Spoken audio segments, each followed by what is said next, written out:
Welcome to my presentation. So today I'm going to be giving a critical analysis of Jim Wendler's 5-3-1 program. So the 5-3-1 program is a strength-based training program which was created by Jim Wendler, and he initially wanted a simple and easy program to follow as an alternative to traditional powerlifting programs. And because of the self-proclaimed simplicity of the program, it was suggested that it was a potential training protocol for novice and elite athletes alike.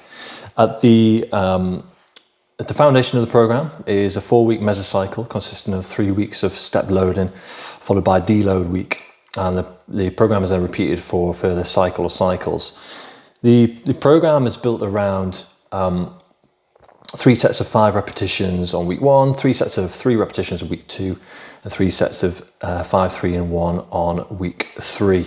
And it's based around essentially multi-joint exercises, so bench press, deadlift, squat and a shoulder press, and they form the basis of the program. And each of these lifts is performed once a week, and athletes are also then recommended to add on their own accessory work of their choice, but often many will use one of Jim Wendler's own add-on bolt-on programs, boring but big, and this includes an additional 5 sets of 10 repetitions of the core lift after the main working sets.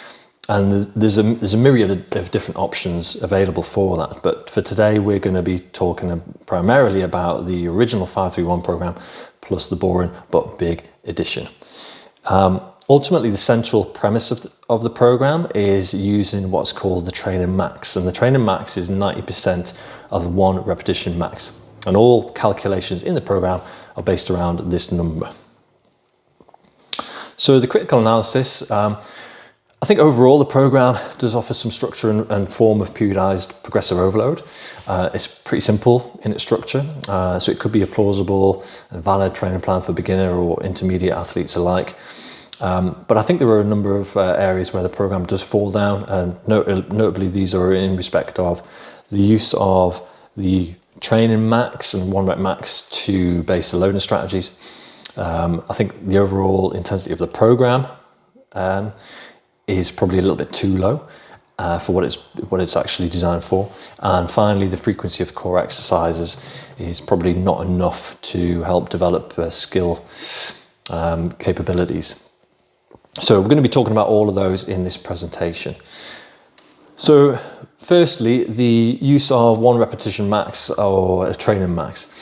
I guess the program really hinges on understanding and acquiring the correct training max in the first place, and this requires a user to know their own 1 repetition maximum.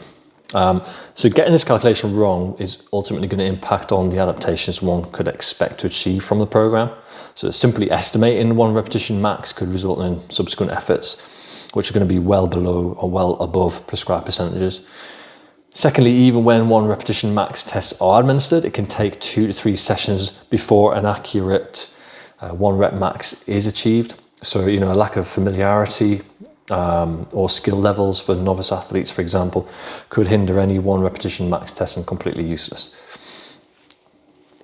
Also, novice athletes could see potential gains in the early stages of the program, so as they become more familiar with some of the exercises themselves, so thus throwing out their percentages for the remainder of the training block. And also, percentage of 1 rep max or training max don't take into account daily or weekly fluctuations in an athlete's energy levels or readiness to train, for example. And as such, again, an athlete may in reality be working to different intensity to which is being prescribed.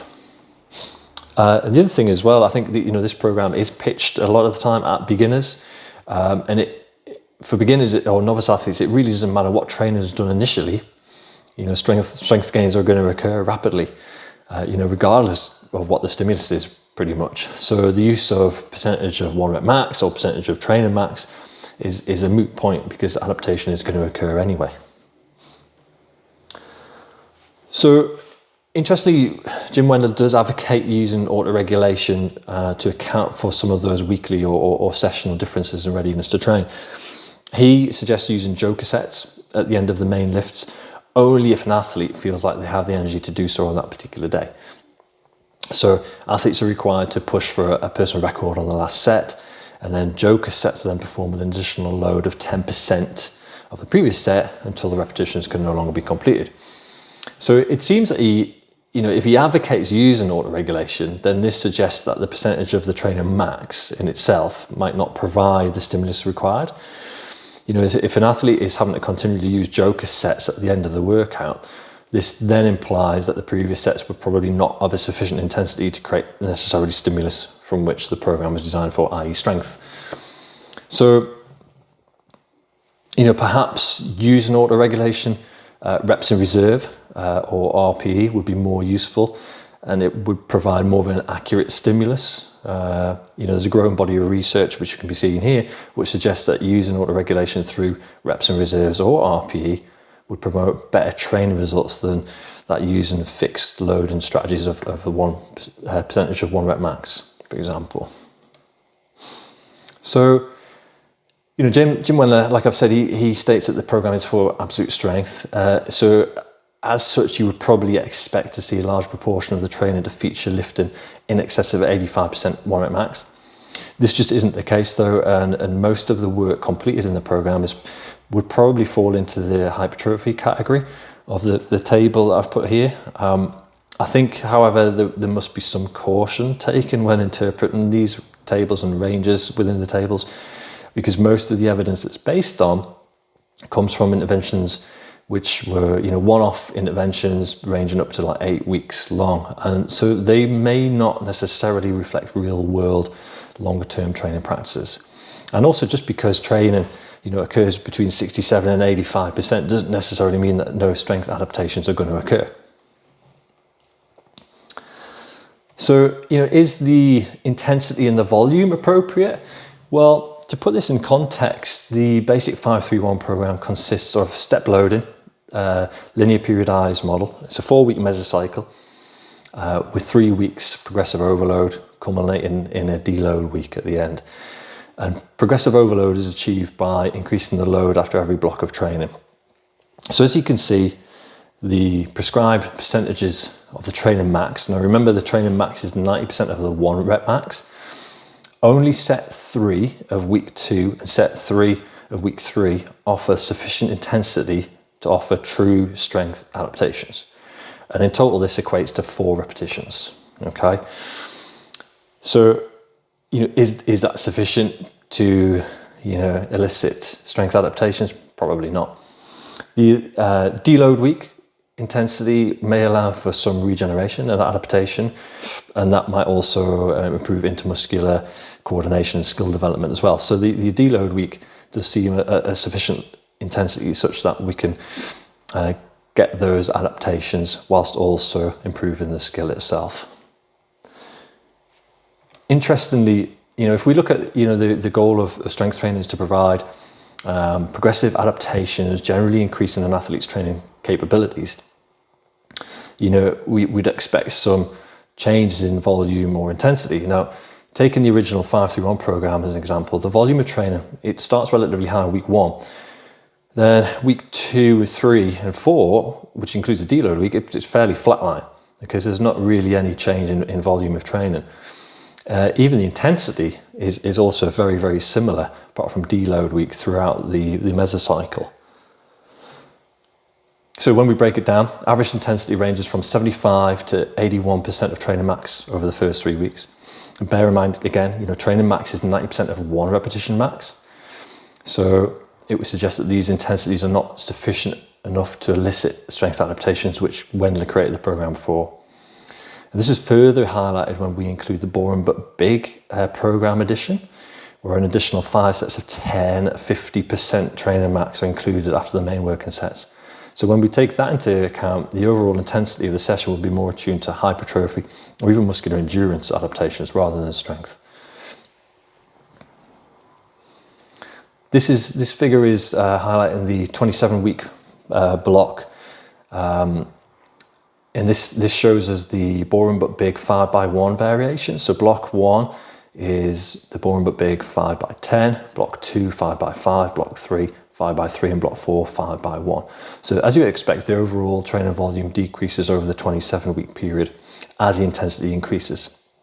However, It's not really until week 15 when the intensity consistently reaches over 80%. But again, this is 80% of the training max, not 1 rep max. So for half of this program, the volume intensity is once again targeted more towards hypertrophy adaptations. Now, interestingly, one of Wendler's training philosophies is to start light. So start the programs light, and this program clearly reflects this. There's a large period of the training block which is actually a relatively low intensity. And in fact, there's a lot of research now that suggests that start on light can be as an effective way of training versus heavy, start on heavy. So is the frequency of the core exercises adequate? Well, assuming the addition of the boring but big, somebody's going to be doing 15 sets per main exercise per workout. Now, does this allow for skill development? Well, perhaps it does. Although for novice athletes, there could be a great deal of central nervous system and peripheral fatigue after completing the initial sets. So then performing a further 10 sets may actually be counterproductive. Perhaps for more advanced athletes, lighter sets may allow the opportunity to grease the groove and develop technical competency, for example. But when we consider the volume of training, when it's equal over the course of a week, strength gains seem to be similar, regardless of the frequency of sessions.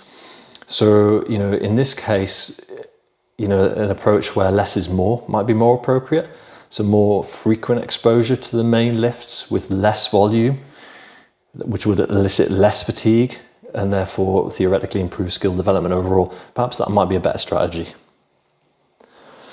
So in summary, I think although there are a number of facets which make this program desirable for many people, it's simple structure, 4-week cycling, there's some progressive overload, and there's inclusion of only a handful of compound movements. I think there are some fundamental flaws which would make this perhaps inappropriate for many. So number one, the use of the training max and the 1 repetition max may not be accurate, especially for novice lifters. I think secondly, the intensities are probably a little bit too low based on the strength adaptations for which this program is designed for. And finally, the frequency of core movements might not be frequent enough, again, to elicit skill development. Okay, thank you for listening to my presentation.